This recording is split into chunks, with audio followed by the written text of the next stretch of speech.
Halo guys, welcome back again to my channel. Bersama saya Hansen di sini, dan seperti biasanya setiap harinya saya akan buatkan video seputar cryptocurrency.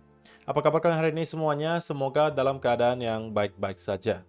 Teman-teman, kita kembali melihat Bitcoin mendapatkan pergerakan yang cukup volatil dalam 24 jam terakhir, dan pergerakannya zigzag, teman-teman. Kita kemarin sempat melihat ada peningkatan atau apresiasi harga Bitcoin diikuti sell off, dan kembali ada rebound terjadi dalam beberapa jam terakhir. Jadi pergerakannya zigzag seperti ini dalam 24 jam terakhir. Nah, kita bakalan bahas kira-kira apa yang menyebabkan hal tersebut terjadi, diikuti juga membahas kira-kira secara price action apa yang bisa kita expect berikutnya. Jadi stay tune terus sampai akhir video.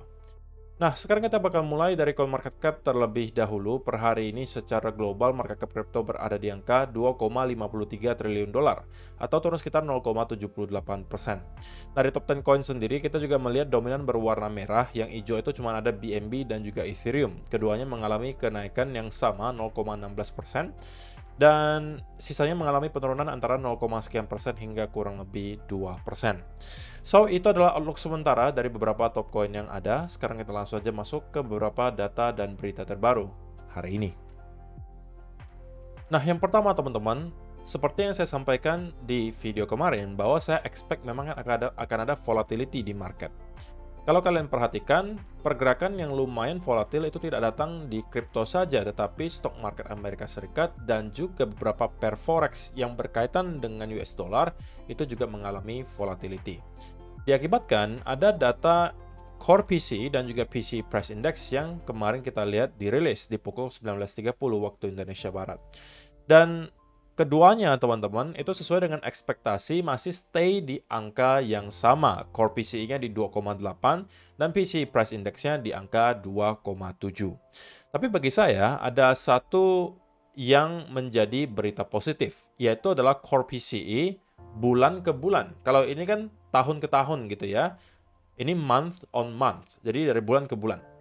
Itu mengalami penurunan dari 0,3 menjadi 0,2%. Which is tentunya adalah berita baik ya, karena ini berarti data-data berikutnya harusnya akan kembali mengalami penurunan.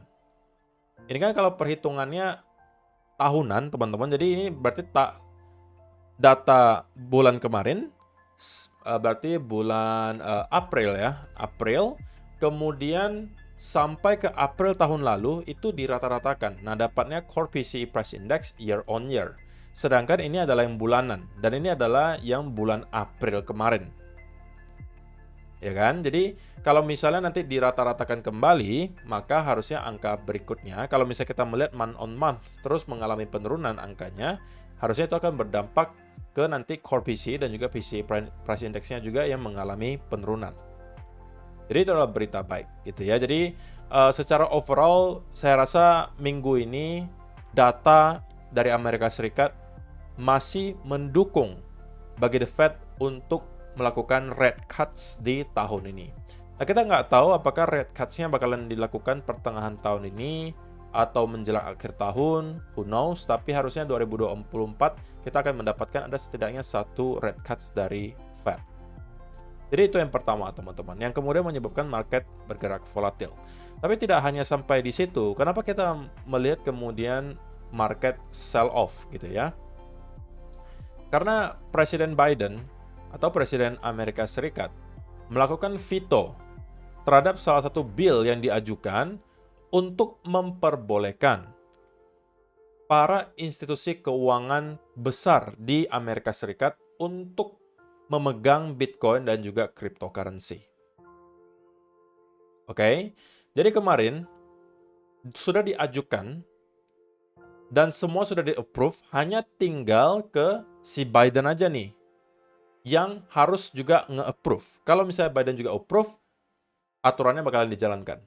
Jadi kemarin diajukan supaya para institusi keuangan terbesar di Amerika Serikat itu diperbolehkan untuk nge-hold Bitcoin dan juga crypto.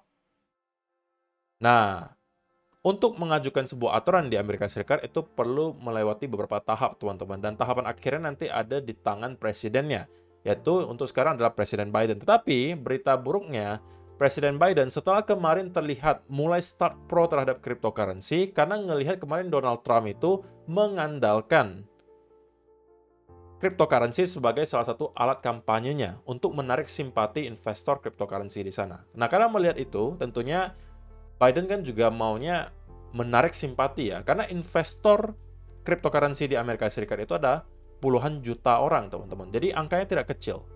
Sehingga kalau ada orang yang bisa, atau salah satu kandidat bisa memenangkan hati para investor cryptocurrency, maka mereka bisa mendapatkan vote dari para investor cryptocurrency tersebut. Nah, setelah kemarin Biden sepertinya mulai start pro terhadap Bitcoin dan kripto juga, karena mungkin takut kalah akibat terlalu kontra terhadap kripto. Nah, sekarang yang saya baca, teman-teman, Trump itu sedang dipermasalahkan juga. Saya nggak dalami betul masalah apa yang sedang dipermasalahkan. Dia sedang disidang dan katanya terbukti bersalah dan berpotensi masuk ke penjara. Nah, jika sampai benar Trump itu terbukti bersalah dan masuk ke penjara, ya otomatis dia kan nggak bisa maju untuk pilpres tahun ini, gitu kan? Jadi gagal untuk menjadi calon presiden. Sehingga Biden kemudian yang awalnya mulai start diisukan pro terhadap kripto, kembali flip lagi menjadi kontra dengan cara veto. Veto itu simpelnya begini, teman-teman, adalah salah satu hak prerogatif bagi presiden untuk mencegah atau menolak aturan yang sedang diajukan. Dan Biden melakukan itu. Saya nggak tahu apakah ini dia hanya mencegah, hanya menunda, atau sama sekali mau menolak. Tapi intinya dia lakukan veto. Nah, kalau misalnya teman-teman yang mempunyai opini terhadap hal ini, mungkin bisa kasih komentar kalian di kolom komentar di bawah.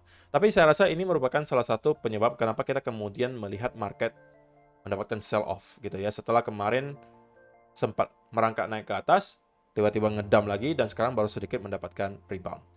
Nah, kemudian teman-teman, ada data yang cukup menarik juga disajikan oleh Willy Woo di sini. Early signs that Bitcoin Pro and institutional traders may be pivoting from selling risk to buying risk. Jadi, dia ada mendapatkan membuat satu indikator di sini yang dikatakan sebagai Bitcoin risk on and risk off. Jadi, setiap kali kita melihat bahwa indikator ini memperlihatkan histogram yang berada di bawah angka 0, itu biasanya menunjukkan bahwa banyak sekali para investor kelas institusi itu yang mungkin lagi pengen risk off. Sedangkan kalau kita mulai start kembali naik seperti ini, itu biasanya kembali ke fase risk on. Nah, apa yang kemudian disebabkan dari apa yang kemudian dihasilkan dari hal tersebut? Kalau kita melihat ada flip terjadi seperti ini, dari yang awalnya risk off menjadi kembali risk on, maka biasa kita bisa melihat Bitcoin itu pergerakan harganya kembali mengalami peningkatan atau apresiasi. Dan berkali-kali sebelumnya hal tersebut juga sama ya terjadi. Kalau misalnya kalian lihat di sini, gitu kan, kita flip, kemudian harga Bitcoin naik, di sini juga sama, di sini juga sama, di sini juga sama, di sini juga sama. Dan kali ini kita juga sepertinya sedang mencoba untuk melakukan hal yang sama, teman-teman. Jadi banyak sekali indikator dan juga data yang menunjukkan dan mendukung skenario di mana Bitcoin akan kembali melanjutkan peningkatan harga dari sini. Yang lainnya juga adalah tentunya konsistensi dari inflow spot Bitcoin ETF, terutama di Amerika Serikat. Nah, kalau misalnya kita lihat update terakhirnya, teman-teman, ARK Invest kembali mengalami outflow yang lumayan besar ya, 1.449 Bitcoin. Grayscale juga menjual 474. Tetapi, secara total, walaupun ada outflow kurang lebih 1.700 atau 1.800-an, tetapi net flow-nya masih surplus. Kenapa? Karena masih ada inflow yang cukup besar datang untuk Fidelity, 1.727, BlackRock 23 Bitcoin, Bitwise dan Invesco masing-masing menyumbang 255 dan 376 Bitcoin. Sehingga kalau ditotalkan itu masih surplus 458 Bitcoin. Nah, secara overall kita melihat 7 hari terakhir atau 1 minggu ke belakang, ada sekitaran 5.587 Bitcoin yang berhasil diakumulasi oleh spot Bitcoin ETF atau kurang lebih 375 juta dolar. Dan ini juga setelah ada outflow yang tidak kecil ya, dari Grayscale dan juga ARK Invest, 1 minggu ke belakang itu kurang lebih outflow-nya 3.500-an lah kurang lebih ya. Jadi bisa kalian bayangkan kalau nanti outflow-nya kembali menjadi 0 atau bahkan kembali menjadi positif, baik ARK Invest dan juga Grayscale, angka yang kita bisa lihat di bawah ini mungkin akan jauh lebih besar. Ingat teman-teman, angka yang kita lihat di sini 5.587 Bitcoin. Walaupun mungkin kedengarannya tidak terlalu besar, tapi kalau misalnya kita terus-menerus melihat ada demand seperti itu, maka mau tidak mau harga Bitcoin harus naik, teman-teman. Kenapa? Karena jumlah supply baru yang diciptakan setiap hari oleh miners itu jauh di bawah demand yang ada. Oke, kita sudah melewati halving, teman-teman. Ingat bahwa biasanya beberapa bulan setelah halving, kita memang baru akan melihat ada pergerakan yang parabolik ke atas. Dan kita baru kurang lebih sebulanan lah melewati halving gitu ya. Jadi, kalau misalnya memang ada konsolidasi lebih berkepanjangan dari sini, yaitu masih ada sesuatu yang wajar. Karena memang dari segi historisnya kita bisa melihat bahwa biasanya beberapa bulan setelah halving, baru kita bisa melihat Bitcoin start untuk mendapatkan momentum lagi. Tapi apakah cycle kali ini akan berbeda? Who knows? Intinya, kalau misalnya kita perhatikan, untuk sementara Bitcoin masih terkonsolidasi dengan cukup baik di sekitaran area $67.000. Nah, untuk closing monthly candle kemarin, tentunya saya bisa katakan juga terlihat cukup positif ya teman-teman. Walaupun kita melihat ada wick di atas, tapi perlu kalian ingat juga ada wick di bawah ya. Jadi intinya, bulan kemarin merupakan bulan bullish untuk Bitcoin. Jadi jargon sell in May and go away rupanya tidak works ya untuk tahun ini. Karena rupanya bulan Mei kemarin kita melihat kenaikannya lumayan signifikan. Dan tentunya teman-teman, harapan kita semua adalah bulan ini atau bulan depan kita bisa melihat Bitcoin sudah break ke area all time high yang baru dan masuk ke fase price discovery ya. Karena lagi-lagi itu akan menjadi fase paling menyenangkan untuk para investor cryptocurrency, di mana itu biasanya kita akan melihat ya pergerakan kenaikannya itu terjadi secara terus-menerus, yang biasanya kita katakan sebagai pergerakan parabolik, yang biasanya menandakan memang kita sudah mendekati akhir dari cycle kali ini. Tapi untuk sekarang belum menurut saya.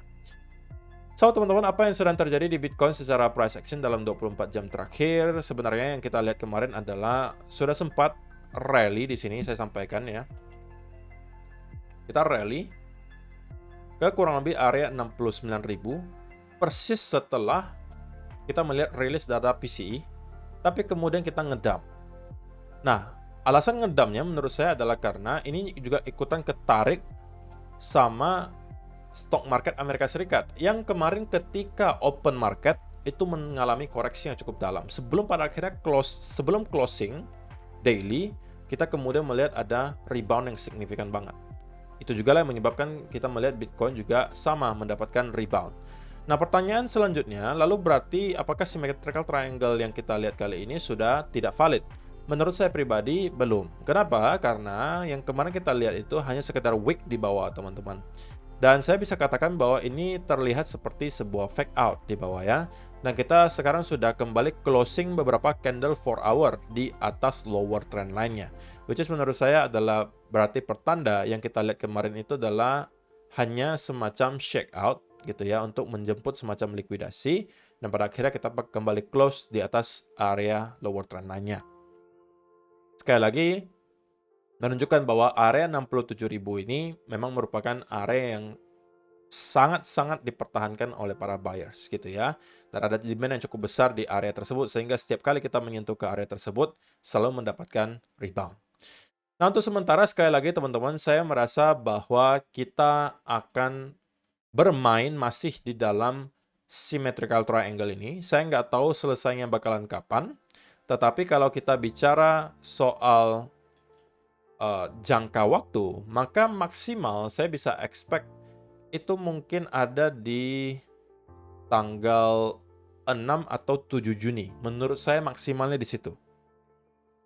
Tapi sebelum itu juga harusnya bisa gitu ya. Tapi kalaupun kita tetap terus terkonsolidasi di sekitaran area ini, maka maksimal di tanggal 6 Juni atau kurang lebih seminggu lagi kita bisa melihat ada keputusan ya dari market pengennya sebenarnya breakdown ke bawah atau breakout ke atas. Nah, sekali lagi semua senario bullish saya untuk short term itu akan terinvalidasi teman-teman apabila kita melihat 4 hour atau daily candle. Lebih baiknya tentunya daily candle itu close di bawah $67.000 yang menandakan bahwa area support ini kembali kita jebol, dan itu berarti kita akan mendapatkan koreksi yang cukup dalam, kemungkinan ke sekitaran area 63 atau bahkan $60.000. Tapi sebelum hal tersebut terjadi, saya masih akan stick to the plan. Saya masih akan merasa bahwa untuk short term probabilitasnya masih lebih besar bahwa kita akan melanjutkan kenaikan dari sini setelah kita menyelesaikan konsolidasi berupa symmetrical triangle di sini. Nah, tentunya validasi atau sesuatu yang bisa memperkuat persentase kenaikan dari Bitcoin ini adalah kalau kita sudah breakout dari symmetrical triangle. Dari ini bisa menjadi awal dari Bitcoin kembali nge-retest ke area 71.500 sebagai area tahanan terakhir. Kalau ini kita mampu break, saya rasa kita akan masuk ke fase price discovery. Jadi untuk sementara, kalau misalnya teman-teman yang pengen mencari setup, maka sekali lagi area 67.000 ini pasti akan menjadi area yang cukup baik untuk start mencari peluang untuk long lagi gitu ya. Kita kembali dikasih kesempatan untuk mencari peluang untuk long setelah kemarin di sini ya. Teman-teman yang mungkin hobi scalping harusnya akan dapat setup di sini berupa double bottom atau mungkin inverse and shoulder.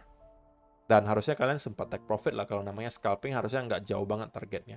Nah, sekarang kita kembali ke area trendline juga, sekaligus memang 67.000 merupakan area support, sehingga kalau misalnya ada semacam setup yang teman-teman bisa dapatkan di sini, apakah itu berupa inverse and shoulder di sini, apakah kalian bisa melihat pattern lainnya, misalnya juga dalam bentuk rally, kemudian ada bullish continuation pattern berupa bull flag, itu juga mungkin bisa teman-teman manfaatkan untuk kembali menargetkan setidaknya ke area upper trend line-nya.